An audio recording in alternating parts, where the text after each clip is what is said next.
ایک گروہ کے لوگ ایسے ہیں جو کتاب یعنی تورات پڑھتے وقت اپنی زبانوں کو مروڑتے ہیں تاکہ تم ان کی مروڑ کر بنائی ہوئی اس عبارت کو کتاب کا حصہ سمجھو، حالانکہ وہ کتاب کا حصہ نہیں ہوتی،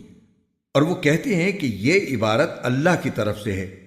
حالانکہ وہ اللہ کی طرف سے نہیں ہوتی،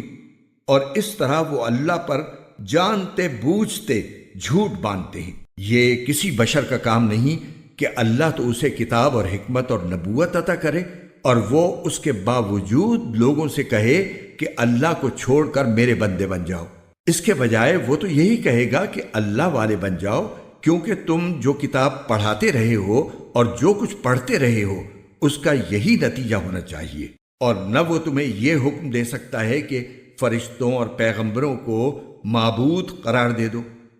جب تم مسلمان ہو چکے تو کیا اس کے بعد وہ تمہیں کفر اختیار کرنے کا حکم دے گا؟